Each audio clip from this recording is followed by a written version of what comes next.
ಮಕ್ಕಳೇ next period ತಗೊಳ್ಳೋದಕ್ಕೆ sir ಬಂದಿಲ್ಲ, ಅವರು ರಜೆ ಹಾಕಿದ್ದಾರೆ. ಅದಕ್ಕೆ ನನಗೆ ಕಂಟಿನ್ಯೂ ಮಾಡೋದಕ್ಕೆ ಹೇಳಿದ್ದಾರೆ. ಹೇಗೂ ಪಾಠ ಮುಗಿದೋಗಿದೆ, ನಾನೇ ತಗೋತೀನಿ. ಜನರಲ್ ಆಗಿ ಕ್ವಶನ್ ಕೇಳ್ತೀನಿ, ಆನ್ಸರ್ ಹೇಳ್ತೀರಾ? ಆಮೇಲೆ ಯಾರು ಕೂಡ ಬೇಜಾರು ಮಾಡ್ಕೋಬಾರ್ದು, ಆಯ್ತಾ? Okay ma'am. ರಾಜು, ನೀನು ದೊಡ್ಡವನಾದ್ಮೇಲೆ ಏನಾಗಬೇಕು ಅನ್ಕೊಂಡಿದ್ಯಾ ಹೇಳು? ಓ ಅದಾ, ನಾನು ದೊಡ್ಡವನಾದ್ಮೇಲೆ ಮದುವೆ ಆಗಬೇಕು ಮ್ಯಾಮ್. ಅಯ್ಯೋ ಭಗವಂತ, ನಾನು ಕೇಳಿದ್ದು ಏನಾಗ್ತೀಯ ಅಂದರೆ ಇಂಜಿನಿಯರ್, ಡಾಕ್ಟ್ರು, ಪೊಲೀಸು ಈ ಥರ ಮದುವೆ ಆಗ್ತೀನಿ ಅಂತ ಹೇಳ್ತಾ ಇದೆಯಲ್ಲೋ. ಸರಿ ಸರಿ, ಏನಂದರೆ ನಿಮಗೂ ಬೆಳಗ್ಗೆಯಿಂದ ಪಾಠ ಕೇಳಿ ಕೇಳಿ ಸಾಕಾಗಿರುತ್ತೆ, ಬೋರ್ ಆಗಿರುತ್ತೆ. ಅದಕ್ಕೆ ನಾನು ಬೈಯೋದಿಲ್ಲ ಇವತ್ತು. ಅದಲ್ಲದೆ ನಾನು ಇವತ್ತು ತುಂಬ ಖುಷಿಯಾಗಿದ್ದೀನಿ. ನಿಮ್ಮನ್ನು ಯಾರನ್ನೂ ಬೈಯೋದಿಲ್ಲ, ನೀವು ತರಲೆ ಮಾಡಿದ್ರು ನಾನು ಬೈಯೋದಿಲ್ಲ. ಮತ್ತೆ ಗುಂಡ, ನೀನು ಹೇಳು, ನೀನು ಏನಾಗಬೇಕು ಅಂತ ಅಂದ್ಕೊಂಡಿದೀಯಾ? ಮ್ಯಾಮ್, ನಾನು ದೊಡ್ಡನಾದ್ಮೇಲೆ ಮದುಮಗ ಆಗಬೇಕು ಅಂದ್ಕೊಂಡಿದ್ದೀನಿ ಮ್ಯಾಮ್. ಅಯ್ಯೋ ಮಾರಾಯ, ನಾನು ಕೇಳಿದ್ದು ಅದನ್ನೆಲ್ಲ ಕಣೋ. ಸರಿ ಸರಿ, ರಾಕಿ, ನೀನು ಹೇಳು, ಮದುವೆ ಆದ್ಮೇಲೆ ನೀನು ಏನು ತಗೋಬೇಕು ಅಂತ ಆಸೆ ಪಡ್ತೀಯಾ? ನಾನು ಒಂದು ಹುಡುಗಿನ ಮದುವೆ ಆಗಬೇಕು ಅಂದರೆ ತಗೋಬೇಕು ಅಂದರೆ ಈಗ ಮದುವೆ ಆದಮೇಲೆ ಅವಳು ನನಗೆ ಸ್ವಂತ ಅಲ್ವಾ ಮ್ಯಾಮ್. ಅದಕ್ಕೆ ನಾನು ಒಂದು ಹುಡುಗಿನ ತಗೋಬೇಕು ಅಂತ ಇಷ್ಟಪಡ್ತೀನಿ ಮ್ಯಾಮ್. ಅಬ್ಬಬ್ಬಬ್ಬ, ಎಲ್ಲರೂ ತರಲೆ ಉತ್ತರನೇ ಕೊಡ್ತಾ ಇದ್ದೀರಾ. ಸರಿ ರಾಜು, ನೀನು ನಿಮ್ಮ ತಂದೆ ತಾಯಿಗೆ ಏನು ಗಿಫ್ಟ್ ಕೊಡೋದಕ್ಕೆ ಇಷ್ಟಪಡ್ತೀಯಾ? ನೀನಾದರೂ ಸರಿಯಾದ ಆನ್ಸರ್ ಹೇಳಪ್ಪ ನೋಡೋಣ. ಮ್ಯಾಮ್, ನಾನು ಅವ್ರಿಗೆ ಸೊಸೆನ ಗಿಫ್ಟಾಗಿ ಕೊಡಬೇಕು ಅಂತ ಆಸೆ ಪಡ್ತೀನಿ ಮ್ಯಾಮ್. ಅಯ್ಯೋ ತರಲೆ ನನ್ನ ಮಕ್ಕಳ, ನೀವು ಸರಿಯಾಗಿ ತರಲೆ ಮಾಡ್ತೀರಾ ಕಣೋ. ಸರಿ ಗುಂಡ, ನೀನು ಹೇಳು, ನಿಮ್ಮ ಅಪ್ಪ ಅಮ್ಮನಿಗೆ ಏನು ಕೊಡೋದಕ್ಕೆ ಇಷ್ಟಪಡ್ತೀಯಾ ನೀನು ದೊಡ್ಡವನಾದ್ಮೇಲೆ? ನಾನು ನಮ್ಮ ಅಪ್ಪ ಅಮ್ಮಗೆ ಮೊಮ್ಮಗು ಕೊಡೋದಕ್ಕೆ ಇಷ್ಟಪಡ್ತೀನಿ ಮ್ಯಾಮ್.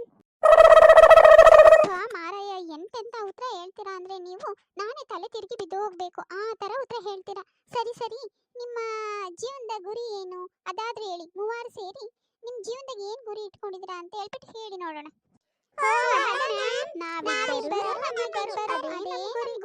ಸರಿಯಾದ ನನ್ನ ಮಕ್ಕಳು ಕಂಡ್ರೋ ನೀವು.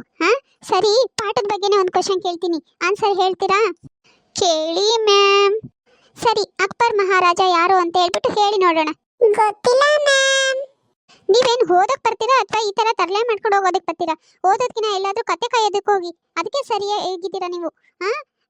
ಅಕ್ಬರ್ ಯಾರು ಅಂತ ಹೇಳಿದ್ರೆ ಗೊತ್ತಿಲ್ಲ ಅಂತ ಹೇಳ್ತೀರಲ್ಲ ನೀವು, ಇನ್ನೇನು ಓದ್ತೀರಾ?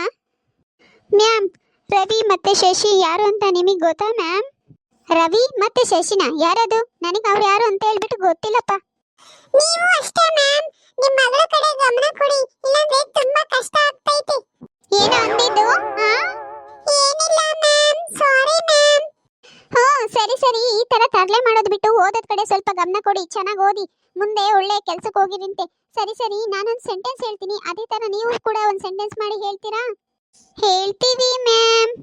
ಮೀನು ಇಲ್ಲದ ಬಲೆ, ಬೆಂಕಿ ಇಲ್ಲದ ಒಲೆ, ಖಾಲಿ ಇರುವ ನಿನ್ನ ತಲೆ, ಇದ್ದರೆಷ್ಟು ಬಿಟ್ಟರೆಷ್ಟು. ಇದೇ ತರ ನೀವು ಒಂದು ಸೆಂಟೆನ್ಸ್ ಹೇಳಿ ನೋಡೋಣ. ನಾನು ಹೇಳ್ತೀನಿ ಮ್ಯಾಮ್, ನಾನು ಹೇಳ್ತೀನಿ. ಸ್ಪರ್ಧೆ ಇಲ್ಲದ ಆಟ, ಹೂವಿಲ್ಲದ ತೋಟ, ಅರ್ಥವಾಗದ ನಿಮ್ಮ ಪಾಠ, ಕೇಳಿದರೆಷ್ಟು ಬಿಟ್ಟರೆಷ್ಟು. ಹೇಗಿದೆ ಮ್ಯಾಮ್ ನನ್ನ ಸೆಂಟೆನ್ಸು? ಏನೋ ಹೇಳಿದ್ದು ನಡಿ ಇದೆ ನಿಮಗೆ. ಹೆಡ್ ಮಾಸ್ಟರ್ ಹತ್ರ ಕರ್ಕೊಂಡು ಹೋಗಿ ನಿಮ್ಮನ್ನೆಲ್ಲ ಸರಿಯಾಗಿ ಬೆಂಡ್ ಎತ್ತಿಸ್ತೀನಿ. ಏನೋ ಚಿಕ್ಕ ಮಕ್ಕಳು ಅಂದ್ರೆ ತರಲೆ ಮಾಡ್ತೀರಾ? ನಡೀರಿ ಇದೆ ನಿಮಗೆ.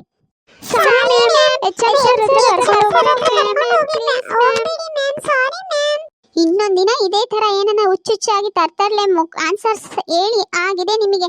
ಏನೋ ಇವತ್ತೊಂದಿನ ಎಕ್ಸ್ಕ್ಯೂಸ್ ಮಾಡ್ತೀನಿ, ಇಲ್ಲ ಅಂದ್ರೆ ಮುಂದೆ ಇದೇ ತರ ಮಾಡಿದ್ರೆ ಸರಿಯಾಗಿ HM ಸರ್ ಹತ್ರ ಒದೆ ಕೊಡಿಸ್ತೀನಿ, ಸರಿನಾ? ಇವತ್ತೇ first and last warning. Okay ma'am. Okay ma'am. Okay ma'am. ಸರಿ ಸರಿ, ಇನ್ನ ಮನೆ ಕಡೆ ಹೊರಡಿ, ಟೈಮ್ ಆಯ್ತು, ಬೆಲ್ ಆಯ್ತು, ಮನೆ ಕಡೆ ಹೊರಡಿ. ಇನ್ನೊಂದಿನ ಈ ತರ ಎಲ್ಲ ಮಾತಾಡಿದ್ರೆ ಸರಿಯಾಗಿ ಒದೆ ಬೀಳ್ತವೆ.